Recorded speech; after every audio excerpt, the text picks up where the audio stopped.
नमस्कार दोस्तों, civil study में आपका स्वागत है। दोस्तों, न- पिछले वीडियो में हमने यूपी ट्रिपल एससी में आए हुए जीएस के क्वेश्चन डिस्कस किए थे। वो हमारा पार्ट 1 था। अभी हमारा पार्ट 2 है जिसमें हम जीएस के ही कुछ क्वेश्चन जो यूपी ट्रिपल एससी में आए हुए हैं उनको डिस्कस करेंगे। ओके, तो स्टार्ट करते हैं। पहला क्वेश्चन, कंप्यूटर तथा टाइपराइटर के लिए इस्तेमाल की जाने वाली कीबोर्ड की क्वेर्टी शैली विधि का आविष्कार किसने किया था? Option A Michael Bloomberg, B William Singerly, C Edward Rosewater, D Christopher Latham Sholes. Answer है डी क्रिस्टोफर लैथम सोल्स। इन्होंने ही क्वेर्टी शैली की कीबोर्ड पर वर्णों की व्यवस्था को 1868 में किया था, खोज की थी मतलब। अगला क्वेश्चन है, बुद्ध ने अपना पहला उपदेश कहाँ दिया था? Option A Kushinagar, B Sarnath, C Ayodhya, D Varanasi. Answer है सारनाथ, बी। बुद्ध को ज्ञान की प्राप्ति बोधगया में हुई थी, लेकिन उनका जो पहला धर्मोपदेश था वो उन्होंने सारनाथ में दिया था।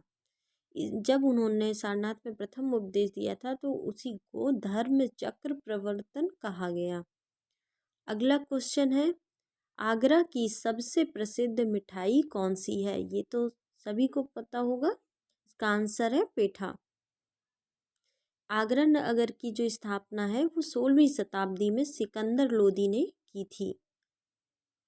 अगला क्वेश्चन है, कुंभ मेला और अर्ध कुंभ मेला क्रमशः प्रत्येक वर्ष लगते हैं। ऑप्शन ए 12वें और छठे, बी 10वें और 5वें, सी 8वें और चौथे, डी छठे और तीसरे। आंसर से ए 12वें और छठे। कुंभ मेला, इससे संबंधित कुछ क्वेश्चन देख लेते हैं। जो कुंभ मेला है वो कहाँ कहाँ लगता है? नासिक में, उज्जैन में, हरिद्वार में और चौथा प्रयागराज में लगता है। अगला क्वेश्चन है, निम्न में से किस शहर में कुंभ मेला लगता है? वाराणसी, इलाहाबाद, बनारस, अयोध्या। ये इसका आंसर पता है इलाहाबाद। अगला क्वेश्चन है, उत्तर प्रदेश के चरकुला नृत्य में महिला अपने सिर पर क्या रखकर नृत्य करती है? ऑप्शन ए पानी से भरा मिट्टी का बर्तन, बी दूध से भरा मिट्टी का बर्तन, सी तेल के दीपक, डी 4 मिट्टी के बर्तन। आंसर है तेल के दीपक, ऑप्शन सी। पता है कि चरकुला जो नृत्य है वो ब्रज क्षेत्रों में किया जाता है। ये ये नृत्य महिलाएं एक बड़े घुमावदार लकड़ी के पिरामिड को सिर पर रखकर नृत्य करती हैं और प्रत्येक पिरामिड में 108 प्रकाशित तेल लैंप सर्पिलाकार रूप में व्यवस्थित होते हैं। तो इसमें मेन पॉइंट है, उत्तर प्रदेश के ब्रज क्षेत्रों में चरकुला नृत्य किया जाता है।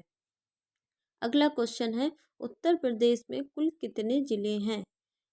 उत्तर प्रदेश में कुल 75 ज़िले हैं। अगला क्वेश्चन है, अलीगढ़ के लिए प्रसिद्ध है? ए मिठाइयाँ, बी चूड़ियाँ, सी कांच की वस्तुएं, डी ताले। तो आंसर है डी ताले प्रसिद्ध है अलीगढ़ के। और इससे संबंधित कुछ फैक्ट देख लेते हैं। अलीगढ़ जो है 1870 में जॉनसन एंड कंपनी अलीगढ़ स्थापित पहली अंग्रेजी लॉ कंपनी थी। अगला क्वेश्चन है, चिकनकारी का मुख्य रूप से कहाँ किया जाता है? Option A Hapur, B Kanpur, C Lucknow, D Mathura. Answer है लखनऊ। चिकनकारी लखनऊ की प्रसिद्ध कढ़ाई है जो वस्त्रों में के ऊपर की जाती है। जो पश्मीना की साल है वो कश्मीर में बनाई जाती है, लेकिन और जो सुजनी कढ़ाई है वो बिहार की है। जामदानी साड़ी बंगाल क्षेत्रों में बनाई जाती है। अगला क्वेश्चन है, कौन से मुख्यमंत्री गोरखपुर मठ के अध्यक्ष भी हैं? ए संपूर्णानंद, बी गोविंद वल्लभ पंत, सी बनारसी दास, डी योगी आदित्यनाथ। यही है answer, option D Yogi Adityanath. अगला क्वेश्चन देखते हैं, उत्तर प्रदेश लोक सेवा आयोग न्यायाधिकरण किस वर्ष स्थापित हुआ था? Option A 1974, B 1976, C 1980, D 1984। Answer होगा 1976 बी। जो उत्तर प्रदेश न्यायाधिकरण है उसकी स्थापना 1976 में हुई थी और समय समय पर इसमें संशोधन किया जा रहा है। अगला क्वेश्चन देखते हैं, असहयोग आंदोलन कब वापस ले लिया गया? ऑप्शन ए फरवरी 1922, बी मार्च 1926, सी 1929, डी 1925। ये ऑप्शन ए सही है, फरवरी 1922। पता है कि जो असहयोग आंदोलन है वो गांधी जी ने चौरा चौरी, ये जो हिंसक घटना हुई थी गोरखपुर में, उस कारण इन्होंने ये आंदोलन वापस ले लिया गया था। चौरा चौरी घटना में हुआ क्या था कि जो आंदोलनकारी थे उन्होंने भीड़ पुलिस पर आक्रमण कर दिया था, कई जगह आग लगा दी। तो ये एक हिंसक रूप हो गया, जो कि गांधी जी चाहते थे कि जो भी आंदोलन हो वो हिंसक नहीं हो बल्कि अहिंसक हो। इसलिए उन्होंने 5 फरवरी 1922 को गोरखपुर में चौरा चौरी स्थान पर ये रोक दिया था। और अगला क्वेश्चन है, किस स्वतंत्रता सेनानी को लोकमान्य की मानद उपाधि दी गई? ऑप्शन ए है लाला लाजपत राय, बी दादा भाई नौरोजी, सी बाल Gangadhar Tilak, D Rajendra Prasad. Option C बाल गंगाधर तिलक इसमें सही है। बाल गंगाधर तिलक का अगर कार्यकाल देखें तो 23 जुलाई 1856 में उनका जन्म हुआ और 1 अगस्त 1920 में वो शहीद हुए। कि जो बाल गंगाधर तिलक थे वो एक शिक्षक, सामाजिक सुधारक, स्वतंत्रता सेनानी थे और इन्हीं को लोकमान्य की मानक उपाधि से सम्मानित किया गया। इनके प्रसिद्ध जो समाचार पत्र हैं वो मेरठ और केसरी हैं। इन पर 2 बार राजद्रोह का मामला मुकदमा दर्ज किया गया। राजद्रोह जो IPC 124A है। और तिलक स्वराज के पहले और सबसे मजबूत समर्थकों में से एक थे। अगला क्वेश्चन है, गांधी ने किस आंदोलन के लिए करो या मरो नारा दिया था? ऑप्शन ए असहयोग आंदोलन, बी भारत छोड़ो, सी सविनय अवज्ञा आंदोलन, डी खिलाफत आंदोलन। तो आंसर पता है बी भारत छोड़ो आंदोलन। भारत छोड़ो आंदोलन से संबंधित कुछ फैक्ट देख लेते हैं। भारत छोड़ो आंदोलन जो प्रारंभ हुआ था वो 8 अगस्त 1942 को हुआ था। इसमें गांधी जी को और उनसे रिलेटेड बड़े नेताओं को 9 अगस्त को सुबह गिरफ्तार कर लिया गया। तो गांधी जी को रखा गया आगा खां महल में रखा गया। अगला क्वेश्चन है, गांधी भाप से चलने वाले जहाज SS सफारी द्वारा दक्षिण अफ्रीका के कौन से स्थान पहुंचे थे? Option A Johannesburg, B Cape Town, C Durban, D Port Elizabeth. Answer है सी डरबन। महात्मा गांधी 1893 में भाप से चलने वाले जहाज SS सफारी द्वारा दक्षिण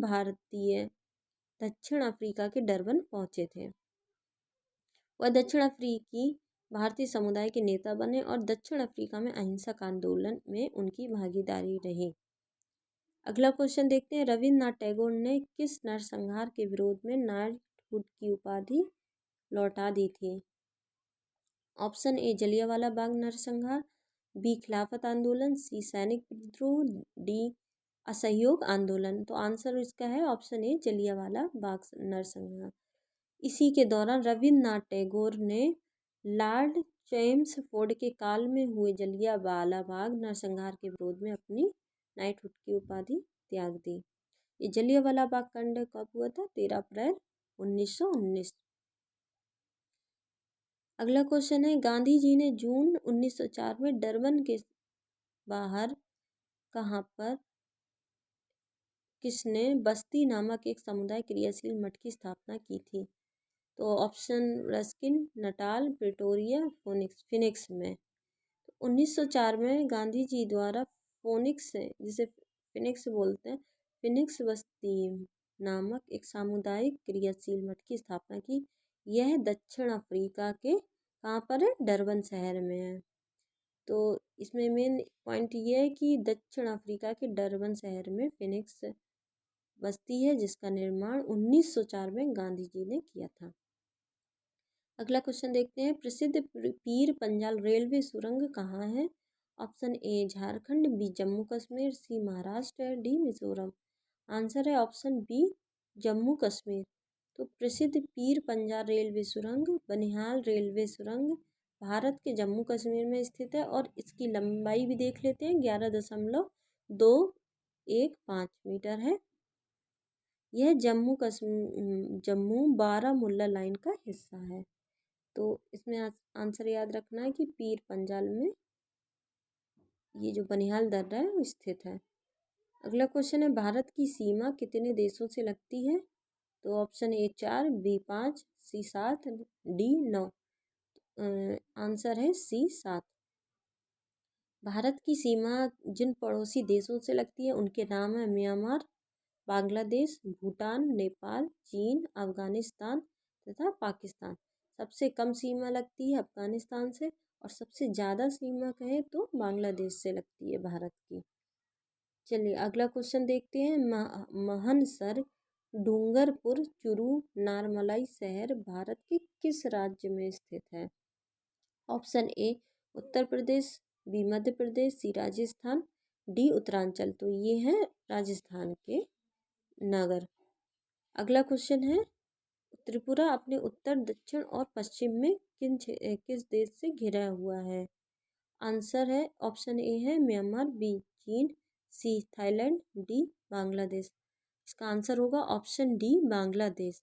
जो त्रिपुरा है वो तीनों ओर से बांग्लादेश से घिरा हुआ है और भारत और बांग्लादेश की अगर सीमा कहें तो 4096 किलोमीटर घिरी हुई है। भारत की जो सबसे बड़ी अंतर्राष्ट्रीय सीमा साझा करता है तो वो बांग्लादेश से ही करता है। अगला क्वेश्चन देखते हैं, ढलाई और ऊनाकोटी राज्य के जिले हैं। Option A Mizoram, B Assam, C Tripura, D Nagaland. Answer है ऑप्शन सी त्रिपुरा। त्रिपुरा के ये ढलाई और ऊनाकोटी जिले हैं और त्रिपुरा की राजधानी अगरतला है। अगला क्वेश्चन देखते हैं, पोर्ट ब्लेयर की राजधानी है। ऑप्शन ए अंडमान और निकोबार द्वीप समूह, बी दादरा और नागर हवेली, सी पुडुचेरी, डी लक्षद्वीप। आंसर है ए अंडमान और निकोबार द्वीप समूह।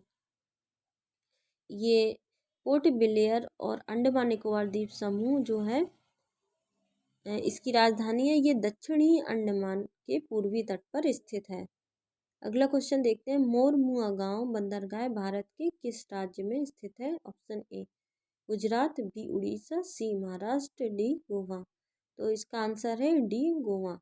जो मोरमुआ बंदरगाह है वो गोवा में स्थित है और ये गोवा का मुख्य बंदरगाह है।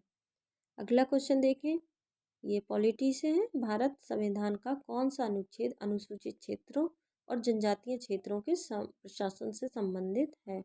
ऑप्शन ए है article 214, option B article 240, C article 244, article D 248। तो आंसर होगा ऑप्शन सी आर्टिकल 244। ये जो आर्टिकल 244 है वो अनुसूचित क्षेत्रों और जनजातीय क्षेत्रों के प्रशासन से संबंधित है। अनुसूची 5 में प्रावधान असम, मेघालय, त्रिपुरा और मिजोरम राज्यों के अलावा किसी भी राज्य में अनुसूचित क्षेत्रों और अनुसूचित जनजातियों के प्रशासन और नियंत्रण पर लागू होते हैं। और अनुसूची 6 में असम, मेघालय, त्रिपुरा, मिजोरम में ही अनुसूचित क्षेत्रों और उनके प्रशासन से संबंधित नियम हैं। अगला क्वेश्चन देखते हैं, भारतीय संविधान का कौन सा अनुच्छेद यह कहता है कि प्रधानमंत्री की नियुक्ति राष्ट्रपति द्वारा की जाती है? तो option A 81(1), B 59(1), C 75(1), D 81। तो इसका आंसर जो होगा वो सी 75(1) होगा। इसी में बताया गया है, इसी आर्टिकल में बताया गया है कि राष्ट्रपति द्वारा प्रधानमंत्री की नियुक्ति की जाएगी और अन्य मंत्रियों की को भी प्रधानमंत्री की सलाह पर राष्ट्रपति द्वारा नियुक्त किया जाएगा। अगला क्वेश्चन है, लोकसभा में सदस्यों द्वारा निजी विधेयक पेश करने की सूचना अवधि क्या है? ऑप्शन ए 1 माह, बी 3 माह, सी 5 माह, डी 6 माह। आंसर है ऑप्शन ए 1 माह। लोकसभा में जो निजी सदस्यों द्वारा विधेयक पेश करने की सूचना अवधि 1 माह की ही होती है, जबकि सरकारी सदस्यों को विधेयक पेश करने की सूचना अवधि 7 दिन की होती है। यदि एक मंत्री द्वारा एक बिल पेश किया जाता है तो उसे सरकारी या सार्वजनिक बिल विधेयक कहा जाता है, और अगर इसके इतर कोई मंत्री बिल पेश करता है तो उसे निजी विधेयक कहा जाता है। तो ये क्वेश्चन में काफ़ी बार पूछा जा चुका है कि निजी विधेयक क्या होता है और सरकारी विधेयक क्या होता है। तो सरकारी विधेयक जो मंत्री द्वारा अगर बिल पेश किया जाए तो सरकारी, और अगर इनसे इतर किया जाए तो ये निजी विधेयक कहलाता है। अगला क्वेश्चन है, कौन सा मौलिक अधिकार अल्पसंख्यकों के हितों के संरक्षण की बात करता है? ऑप्शन ए शिक्षा का अधिकार, बी शोषण के विरुद्ध अधिकार, सी संवैधानिक उपचारों का अधिकार, डी सार्वजनिक और शैक्षिक अधिकार। आंसर है ऑप्शन डी सांस्कृतिक और शैक्षिक अधिकार। इससे संबंधित कुछ फैक्ट देख लेते हैं कि सांस्कृतिक और शैक्षिक अधिकार संविधान में अल्पसंख्यकों के अधिकारों और रीति रिवाजों की रक्षा के लिए तैयार किए गए थे, और इसमें 2 अनुच्छेद सांस्कृतिक और शैक्षिक अधिकारों की रक्षा करते हैं। वो है आर्टिकल 29 और आर्टिकल 30। आर्टिकल 29 में बताया गया है कि अल्पसंख्यकों के हितों की सुरक्षा कैसे करनी है, मतलब है उसमें। और आर्टिकल 30 में है शैक्षणिक संस्थानों की स्थापना और प्रशासन करने के लिए अल्पसंख्यकों का अधिकार। अगला क्वेश्चन देखते हैं, मेक इन इंडिया कार्यक्रम कितने क्षेत्रों पर संकेंद्रित है? ये करंट अफेयर्स का क्वेश्चन है, इसलिए इसको स्किप कर देते हैं, लेकिन इससे संबंधित एक फैक्ट देख लेते हैं कि इसकी स्थापना जो हुई थी 2014 में हुई थी। यानी मेक इन इंडिया कार्यक्रम जो आया था वो 2014 में आया था। इसका काम क्या था? इसका मुख्य उद्देश्य था वैश्विक विनिर्माण केंद्र में एक वैश्विक विनिर्माण केंद्र में परिवर्तित करना। एक तरीके से ये उद्योग से संबंधित है कि लोग नवाचार लेके आए इसमें। अगला क्वेश्चन देखते हैं, कायाकल्प और शहरी परिवर्तन के लिए अटल मिशन यानी अमृत किस मंत्रालय के अधीन है? ये है ऑप्शन ए आवास और शहरी मंत्रालय के अधीन। ये भी करंट का क्वेश्चन है, लेकिन इसमें एक फैक्ट देख लेते हैं कि इस कार्यक्रम की जो स्थापना है वो प्रधानमंत्री नरेंद्र मोदी द्वारा जून 2015 में की गई थी। अगला क्वेश्चन है, कोयम्बटूर को दक्षिण भारत का मैनचेस्टर क्यों कहा जाता है? तो ऑप्शन ए इसके ऑटोमोबाइल उद्योग के कारण, बी इसके कपास उद्योग के कारण, सी इसके जूता उद्योग के कारण, डी रबर उद्योग के कारण। इसका जो आंसर है वो है ऑप्शन बी इसके कपास उद्योग के कारण। जो दक्षिण भारत का मैनचेस्टर कोयम्बटूर को कहा जाता है क्योंकि ये कपास उद्योग के लिए प्रसिद्ध है, और अहमदाबाद को भारत का मैनचेस्टर कहा जाता है। तो दक्षिण भारत का बोलेंगे तो कोयम्बटूर है, और अगर बोले भारत का मैनचेस्टर तो वो अहमदाबाद है। अगला क्वेश्चन देखते हैं, स्टार्टअप इंडिया योजना उन संस्थाओं पर लागू होती है जिनका पिछले वर्ष कारोबार। ये हमारा करंट अफेयर्स का क्वेश्चन है, इसको स्किप कर देते हैं। बस ये योजना जो आई थी 2015 में आई थी, इसको याद रखना है।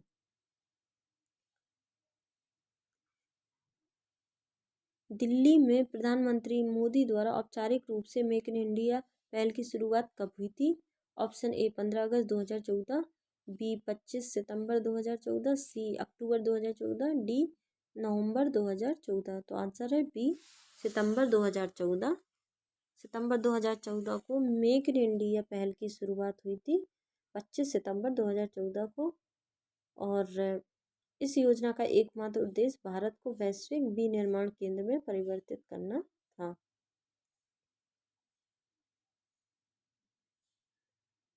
ये सब करंट अफेयर्स के क्वेश्चन है, इसको स्किप कर देते हैं।